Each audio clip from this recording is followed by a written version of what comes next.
अगर आप भी प्रेजेंट इंडेफिनिट टेंस के बारे में ऐसा वीडियो ढूंढ रहे हैं कि जो एक ही बार में प्रेजेंट इंडेफिनिट टेंस को आसानी से समझा दे और सिखा दे और सिखाते वक्त सिर्फ दिमाग थोड़ा सा खर्च करना पड़े, तो आपको इस वीडियो में ये सब मिलने वाला है। अगर आपको अभी तक इंग्लिश ग्रामर के बारे में ज़ीरो जानकारी है, तब पर भी आप प्रेजेंट इंडेफिनिट टेंस के बारे में आसानी से सीख सकते हैं। मेरे प्यारे स्टूडेंट, मैंने आपके लिए 15 दिन का कोर्स बनाया है जिसमें आप इंग्लिश 90% तक सीख सकते हैं। मेरे इस कोर्स के बारे में फ़ायदे जान लो। मेरे इस कोर्स में 2 से 3 शब्द से लेकर 70 से 80 शब्द तक के वाक्य का अनुवाद करना सिखाया जाएगा। यानी कि मैं कहना चाहता हूं कि 1 लाइन से लेकर मैं आपको 9 से 10 लाइन तक का वाक्य का अनुवाद करना सिखा दूंगा। और बहुत ही खास बात यह है कि मैं जिस पैटर्न से इंग्लिश सिखाऊंगा वो पैटर्न बहुत ही आसान और यूनिक और बहुत ही सरल है। इस 15 दिन के कोर्स में आप कम से कम 1 या 2 वीडियो ज़रूर देखो। फिर उसके बाद आपको लगे कि हाँ, ये 15 दिन में मुझे इंग्लिश आसानी से सिखा देगा, तो ही कोर्स के पूरे वीडियो को देखना। मैं चाहता तो इस कोर्स को पैड रखकर मैं आपसे 5,000 रुपये का कोर्स बेच सकता था, लेकिन मैंने ऐसा नहीं किया क्योंकि मैं जानता हूं कि आपके पास पैसे नहीं होंगे। कोई बात नहीं, इस चैनल का उद्देश्य है आप लोगों को फ्री में इंग्लिश सिखाना। मुझे कमेंट में बताइए कि मैं अपना कोर्स फ्री कर दिया हूँ, अच्छा काम किया हूँ कि नहीं। चलिए अब हम प्रेजेंट इंडेफिनिट टेंस के बारे में अनुवाद करना सिखाते हैं। प्रेजेंट इंडेफिनिट टेंस के वाक्य की पहचान। वाक्य के अंत में ता है, ती है, ते हो, ता हूं आदि शब्द आते हैं।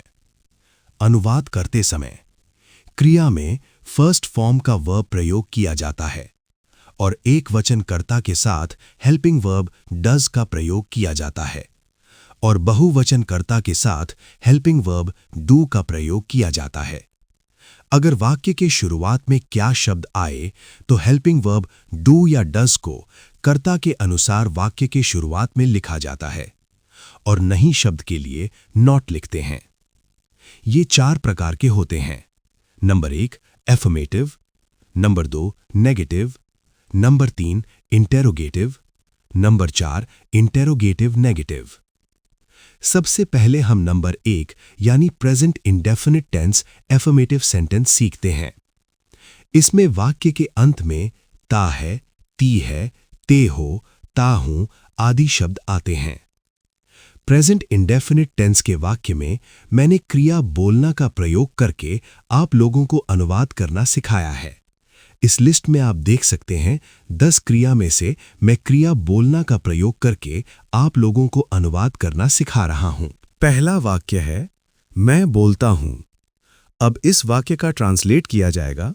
सबसे पहले मैं की इंग्लिश लिखा जाएगा आई, फिर बोल की इंग्लिश लिखा जाएगा स्पीक और ता हूं की इंग्लिश नहीं लिखते हैं। इस वाक्य का ट्रांसलेट हो गया। दूसरा वाक्य है तुम बोलते हो। अब इस बात का ट्रांसलेट किया जाएगा। सबसे पहले तुम की इंग्लिश लिखा जाएगा यू, फिर बोल की इंग्लिश लिखा जाएगा स्पीक और ते है कि इंग्लिश नहीं लिखते हैं। अब इस वाक्य का ट्रांसलेट हो गया। तीसरा वाक्य है वह बोलता है। अब इस वाक्य का ट्रांसलेट किया जाएगा।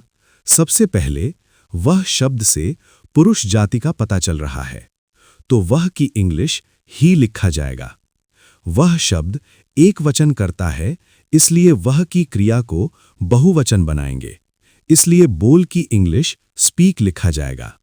बहुवचन बनाने के लिए स्पीक में यस जोड़ देंगे और ता है कि इंग्लिश नहीं लिखते हैं। अब इस वाक्य का ट्रांसलेट हो गया। चौथा वाक्य है वह बोलती है। अब इस वाक्य का ट्रांसलेट किया जाएगा। सबसे पहले वह शब्द से स्त्री जाति का पता चल रहा है, इसलिए वह की इंग्लिश सी लिखा जाएगा।